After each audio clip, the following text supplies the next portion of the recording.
ഷാഫി പറമ്പിൽ എംപിക്ക് കോൺഗ്രസിനെ രക്ഷപ്പെടുത്താൻ കഴിയുമോ?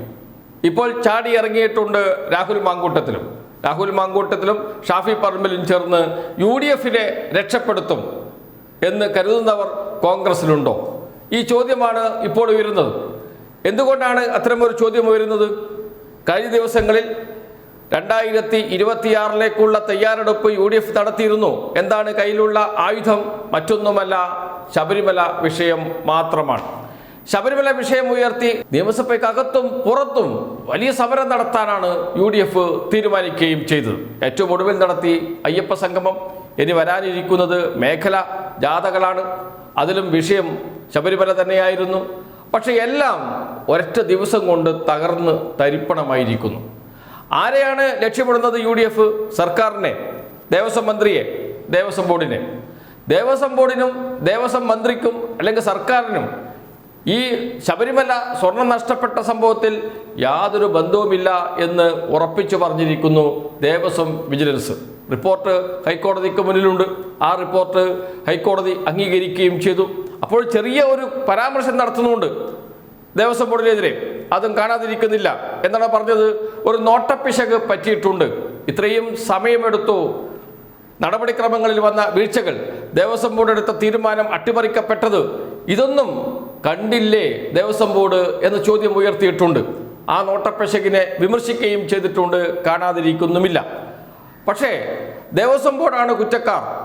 ദേവസ്വം ബോർഡിനെതിരെ രൂക്ഷ വിമർശനം എന്നൊന്നും തലക്കെട്ട് എഴുതാൻ നമ്മുടെ മാധ്യമങ്ങൾക്ക് കഴിഞ്ഞില്ല എന്ന് മാത്രമല്ല, കോൺഗ്രസ് നേതാക്കൾക്ക് പോലും അത് ഏറ്റെടുക്കാനോ ഏറ്റുപറയാനോ കഴിയാത്ത അവസ്ഥ വന്നു. പിന്നല്ലേ സർക്കാരിലേക്ക് പോവുക? എന്ന് വെച്ചാൽ ശബരിമല വിഷയം ഉയർത്തിപ്പിടിച്ച് വലിയ സമരം നടത്തിയാൽ ആ സമരം തിരിച്ചടിയാകുമെന്ന് കോൺഗ്രസിന് തന്നെ ബോധ്യപ്പെട്ടു തുടങ്ങിയിട്ടുണ്ട്. അപ്പോൾ ഒന്ന് രക്ഷപ്പെടണം. രാഷ്ട്രീയത്തിൽ ഒരു തിയറിയുണ്ട്, എക്സിറ്റ് തിയറി. ഒരു പ്രശ്നം ഉയർത്തിക്കൊണ്ടുവന്ന് അത് തിരിച്ചടിയാകും എന്ന് അറിയുമ്പോൾ മറ്റൊരു പ്രശ്നത്തിലേക്ക് ശ്രദ്ധ തിരിച്ചുവിട്ട് രക്ഷപ്പെടണം. അത് രാഷ്ട്രീയത്തിൽ പതിവ് രീതിയാണ്. ഇതാ ഇപ്പോൾ ഇവിടെ ഷാഫി പറമ്പിലിൻ്റെ ഈ ഷോ അല്ലെങ്കിൽ ഷാഫി പറമ്പിലിനെ മർദ്ദിച്ച സംഭവം ഒരു വീണ് കിട്ടിയ അവസരമായി ശബരിമലയിലെ സ്വർണ്ണ വിഷയത്തിൽ നിന്ന് മെല്ലെ ഒന്ന് പടിയിറങ്ങാൻ കഴിയും എന്ന വിശ്വാസത്തിലാണ് ഇപ്പോൾ കോൺഗ്രസ് നേതൃത്വം ഉള്ളത്. അതുകൊണ്ട് തന്നെയാണ് ഈ പ്രശ്നം വലിയ സംഭവമാക്കി മാറ്റാനുള്ള ശ്രമങ്ങൾ ഒരു ഭാഗത്ത് നടത്തിക്കൊണ്ടിരിക്കുന്നത്. സംസ്ഥാന വ്യാപകമായ പ്രതിഷേധമാണ്. പോലീസ് സ്റ്റേഷൻ നേരെ മാർച്ച് നടത്തുകയാണ്. DGP ഓഫീസിലേക്ക് മാർച്ച് നടത്തുകയാണ്. സർക്കാർ ഓഫീസുകൾക്ക് മുന്നിലേക്ക് മാർച്ച് നടത്തുകയാണ്. അങ്ങനെ വലിയ സമരങ്ങൾ ഒരു ഭാഗത്ത് നടത്തിക്കൊണ്ടിരിക്കുന്നു. എന്തുകൊണ്ട്? ശബരിമല വിഷയത്തിൽ നിന്ന് ഒന്ന് മെല്ലെ മാറണം. ഇനി വരും ദിവസങ്ങളിൽ ഒരു ഹർത്താൽ പ്രഖ്യാപിക്കാൻ പോലും UDF മടിക്കില്ല. കാരണം രക്ഷപ്പെട്ടേ തീരൂ, ശബരിമല വിഷയം പൊള്ളുകയാണ് എന്ന്. ഇപ്പോൾ നമുക്ക് മനസ്സിലായി ആരാണ് ഇതിന് പിറകിൽ.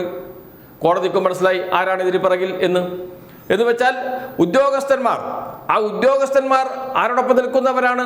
കോൺഗ്രസോടൊപ്പം നിൽക്കുന്നവരാണ് മഹാഭൂരിപക്ഷവും. കോൺഗ്രസിൻ്റെ സംഘടനാ പ്രവർത്തകരോ നേതാക്കളോ ആണ്. അങ്ങനെയുള്ളവർ ചേർന്ന് നടത്തിയ വലിയൊരു തട്ടിപ്പ്, ആ തട്ടിപ്പ് സർക്കാരിൻ്റെയും ദേവസ്വം ബോർഡിൻ്റെയും തലയിലിട്ട് വലിയ രാഷ്ട്രീയ പ്രശ്നമാക്കി മാറ്റാനാണ് UDF ശ്രമിച്ചത്. അവിടെ നിന്നെല്ലാം വമ്പിച്ച പരാജയം നേരിട്ടു. അതാണ് മെല്ലെ ഇപ്പോൾ ഷാഫി പറമ്പിൽ എംപിക്കേറ്റ മർദ്ദനത്തെ ഉയർത്തിപ്പിടിച്ചുകൊണ്ട് വലിയ സമരം നടത്താൻ UDF തയ്യാറാകുന്നത്.